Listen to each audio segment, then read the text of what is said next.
بسم اللہ الرحمن الرحیم الحمد للہ۔ بدن کا اگر ایک حصہ کاٹا جاتا ہے تو روح کا بقیہ حصہ سارے بدن میں موجود ہوتا ہے۔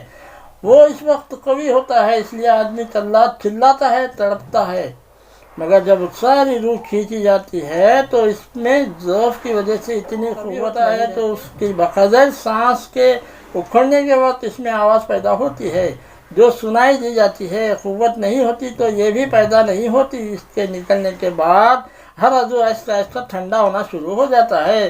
سب سے پہلے پاؤں ٹھنڈے ہوتے ہیں، اس لیے کہ روح پاؤں کی طرف سے سب سے پہلے کھینچتی ہے اور وہاں سے نکل کر منہ کے ذریعے سے جاتی ہے۔ پھر پنڈلیاں ٹھنڈی ہوتی ہیں، پھر رانے، اسی طرح ہر عضو ٹھنڈا ہوتا رہتا ہے اور ہر ایک عضو کو اتنی ہی تکلیف ہوتی ہے جتنی اس کے کاٹنے سے ہوتی ہے، یہاں تک جب روح حلق تک پہنچتی ہے تو آنکھوں سے نور جاتا رہتا ہے۔ اسی وجہ سے حضور صلی اللہ علیہ وسلم کی دعاؤں میں یہ دعا ہے، یا اللہ مجھ پر موت کی اور مزاح کی سختی آسان فرما۔ لوگ بھی حضور صلی اللہ علیہ وسلم کی اتباع میں اس دعا کو مانگتے ہیں مگر اس کی تکلیف سے ناواقف ہونے کی وجہ سے سرسری طور پر مانگ لیتے ہیں۔ یہی وجہ ہے کہ انبیاء اکرام اور اولیاء اعظام موت سے بہت زیادہ ڈرتے تھے۔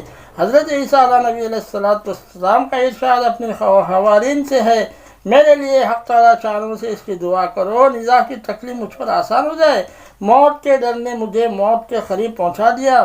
کہتے ہیں کہ بنی اسرائیل کے عابد لوگوں کی ایک جماعت قبرستان پہنچی اور انہوں نے آپس میں مشورہ کیا کہ حق تعالیٰ شانوں سے اس کی دعا کی جائے کہ ان میں سے کوئی مردہ ظاہر ہو جس سے ہم پوچھیں کیا گزری۔ ان لوگوں نے دعا کی، ایک مردہ ان پر ظاہر ہوا جس کی پیشانی پر کثرت سے سجدے کرنے کا نشان بھی پڑا ہوا تھا۔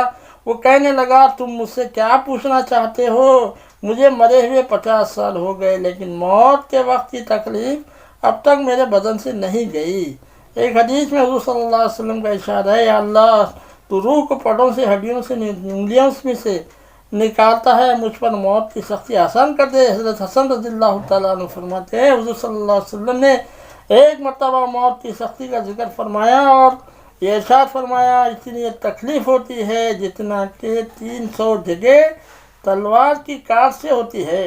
حضرت علی کرم اللہ وجہ جہاد پر جب ترغیب دیتے تو فرماتے، اگر تم قتل نہ کیے گئے تو بستروں پر مرو گے، قسم ہے اس ذات کی جس کے قبضے میں میری جان ہے کہ ہر 1000 جگہ تلوار کی کاٹ سے مرنے کی تکلیف یہ بات پہنچی ہے، مردوں کو قیامت میں اٹھنے تک موت کی تکلیف کا اثر محسوس ہوتا رہتا ہے۔ حضرت شداد بن اویس رحمۃ اللہ علیہ کہتے ہیں، موت دنیا اور آخرت کی سب تکلیفوں سے زیادہ سخت ہے اور آرا چلا دینے سے زیادہ سخت ہے، وہ قینچیوں سے قطع دینے سے زیادہ سخت ہے، وہ دیگ میں پکا دینے سے زیادہ سخت ہے۔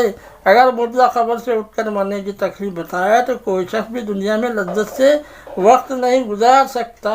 میٹھی نیند کہ حضرت موسیٰ علیہ نبی علیہ السلام کا جب وصال ہوا تو حق تعالیٰ شانوں نے دریافت فرمایا کہ موت کو کیسے پایا؟ انہوں نے عرض کیا کہ میں اپنی جان کو ایسا دیکھ رہا تھا جیسا زندہ چڑیا کو اس طرح آگ پر بھونا جا رہا ہو کہ نہ اس کی جان نکلتی ہے نہ اڑنے کی کوئی صورت ہو۔ ایک اور روایت میں ہے کہ ایسی حالت تھی جیسا زندہ بکری کی کھال اتاری جا رہی۔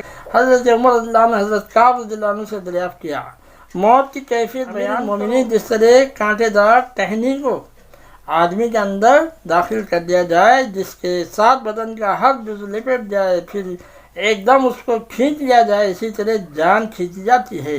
یہ سب تو نزاع کی مختصر کیفیت تھی۔ ان سب کے علاوہ ملک الموت اور اس کے مددگار فرشتوں کی صورتوں کا خوف ایک مستقل مرحلہ ہے۔ جس صورت پر وہ گنہگاروں کی جان نکالتے ہیں وہ ایسی ڈرونی صورت ہوتی ہے، قوی سے قوی آدمی بھی اس کے دیکھنے کی طاقت نہیں رکھتا۔ حضرت ابراہیم علیہ نبی علیہ السلام نے ملک الموت سے فرمایا، جس صورت پر فاضل لوگوں کی جان نکالتے ہو وہ مجھے دکھاؤ۔ انہوں نے عرض کیا کہ آپ اس کا تحمل نہ فرما سکتے؟ حضرت ابراہیم علیہ السلام نے فرمایا، نہیں میں تحمل کر لوں گا۔ حضرت اسرائیل علیہ السلام نے عرض کیا، اچھا دوسری طرف منہ کر لیجئے۔ حضرت ابراہیم علیہ السلام نے منہ پھیر لیا۔ اس کے بعد حضرت اسرائیل علیہ السلام نے عرض کیا کہ اب دیکھ لیجئے۔